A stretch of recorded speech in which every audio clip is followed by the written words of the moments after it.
Kita lihat yang lain yang dikatakan Paulus. Galatia. Di dalam Galatia 3, 6 sampai 9.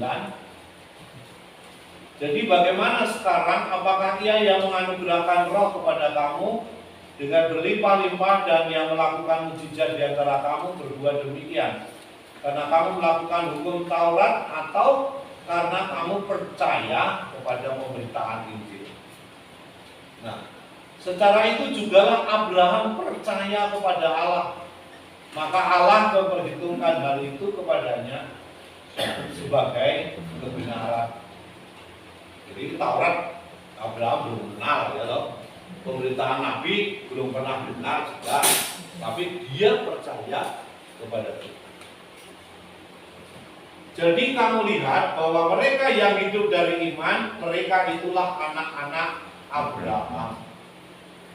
Dan kitab suci yang sebelumnya mengetahui bahwa Allah membenarkan orang-orang bukan Yahudi oleh karena iman, telah terlebih dahulu memberitakan Injil kepada Abraham. Olehmu segala bangsa akan diberkati. Jadi mereka yang hidup dari iman, merekalah yang diberkati bersama-sama dengan Abraham yang beriman itu. Lihat di situ Bapak Ibu. Nah, seringkali orang itu bertanya begini. Nah, Romo, Abraham itu masuk surga apa enggak? Masuk. Di Kisah Lazarus sama. Gimana? Ada dalam Kisah Lazarus. Oh iya, itu. Pangkur ya. Karena pertanyaannya itu begini loh. Seringkali kan orang berpikirnya itu ya matematikus lurus gitu. Abraham itu kan belum sebelum kedatangan Yesus. Ya kan? Nah, terus Yesus itu faktanya hadir, kemudian mengalami sengsara, wafat, dan bangkit dari antara orang mati kira-kira tahun 33. Ya kan? Orang sering bertanya, lah orang-orang sebelum Yesus mengalami kematian dan bangkit dari antara orang mati itu selamat apa enggak? Nah itu loh. Karena belum ditebus Karena kan kan? yang di tengah kan nih. Karena belum ditebus. Kalau selamat, pertanyaannya ditebus oleh Yesus apa tidak?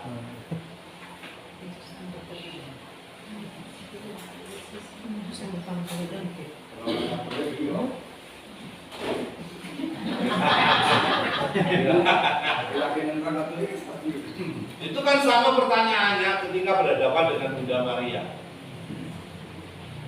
Bunda Maria itu kan melahirkan tanpa, dia dilahirkan tanpa noda dosa. Maka pertanyaannya, Bunda Maria itu ditebus apa enggak? Langsung. Tanpa dosa Langsung. Tanpa dosa. Tapi kan dikatakan kan poinnya itu adalah yang menyelamatkan adalah Yesus. Itu loh poinnya, Pak. Tapi ada cerita katanya, benar apa enggak? Sebelum Abraham, Yesus pun sebenarnya sudah ada katanya. Tapi kan belum turun fakta dulu. objektifnya itu kan belum jadi. Karya keselamatan itu karena Yesus itu wafatnya baru tahun 37. Ya tak? Bapak Ibu nggak usah sulit-sulit Pak. Biar Romo aja yang mikir.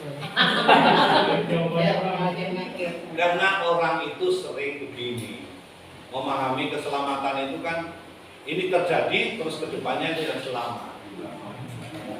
Padahal karya keselamatan Yesus itu efektif bukan hanya pada saat Sesudah sebelumnya juga. itu kesulitannya. Jadi kalau orang nggak belajar filsafat agak susah gitu ya. Apalagi belajarnya matematika. Karena keselamatan itu bisa efektif ke depan dan efektif ke belakang. Itu di situ persoalannya. Jadi pertanyaannya, Abraham itu diselamatkan apa enggak? Diselamatkan. Ditebus apa enggak? Ditebus oleh Yesus. Sekalipun karya keselamatan itu belum menjadi objek, tapi semua orang ditebus oleh Yesus. Karya keselamatan itu berarti efektif ke belakang juga, mengenai pada orang-orang sebelum Yesus. Karena menjadi sangat sulit nanti begini, misalnya sangat sulitnya itu begini. Jadi orang-orang seperti Abraham itu harus nunggu dari tahun berapa 1800 nanti sampai tahun 33 nongkrong di mana?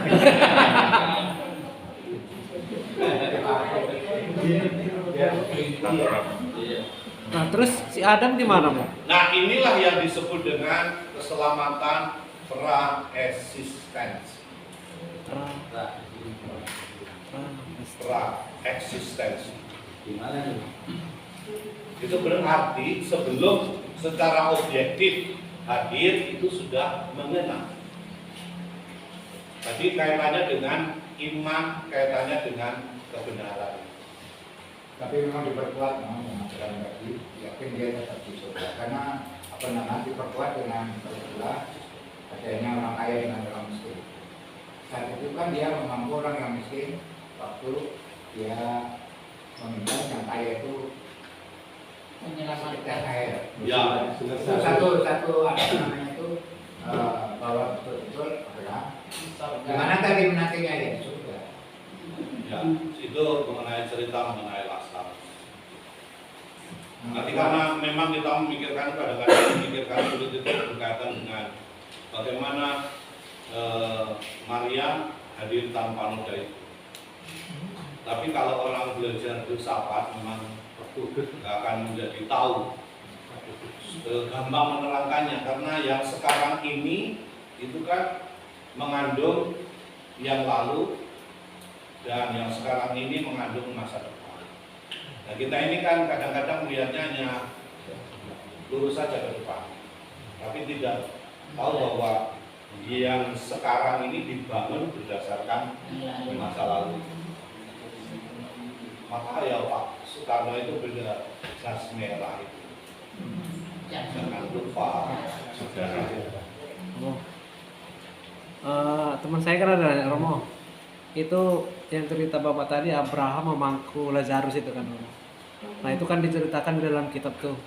Terus siapa yang menceritakan itu, siapa yang menyaksikan, siapa yang melihat kok bisa diceritakan ke kita gitu. Padahal itu kan dunia orang mati istilahnya. Itu gimana, Pak? Yaitu gambaran bagaimana para penulis itu menggambarkan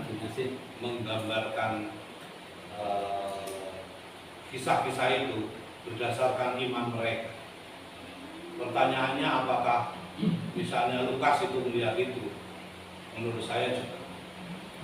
Tetapi ada suatu keyakinan berdasarkan keyakinan seperti keyakinannya Paulus itu bahwa Abraham itu sebagai orang benar, maka imannya diperhitungkan sebagai kebenaran, maka dia masuk surga. Apalagi ketika Yesus mengatakan akulah jalan kebenaran dan hidup. Sehingga kalau orang hidup benar seperti Abraham itu punya iman yang sangat hebat, itu pastilah bertemu dengan Yesus. Nanti diperkuat misalnya dengan dokumen gereja yang disebut Nostra Aetate. Nostra Aetate. Nanti baca ensikliknya itu piagam penghargaan bangsa-bangsa. Nah, di dalam Nostra Aetate itu dikatakan, bahkan dikatakan begini. Kalau orang yang tidak pernah mendengar pewartaan mengenai Yesus, tapi hidup di dalam kebenaran, maka dia akan selamat. Itu yang dikatakan. Maka lalu dikenallah oleh Konsili Vatikan yang kedua ajarannya Karl Rahner yaitu bahwa ada orang Kristen anonim. Sehingga kita mengakui kalau orang Islam itu hidup di dalam kebenaran, tidak pernah menolak Yesus, dia selamat karena kebenaran. Orang Buddha juga begitu, orang Hindu juga begitu. Karena tidak pernah mendapatkan pewartaan yang benar berkaitan dengan Yesus. Tapi sangat berbeda begini, kalau orang sudah mendapatkan pewartaan, menolaknya, nah itu berbeda.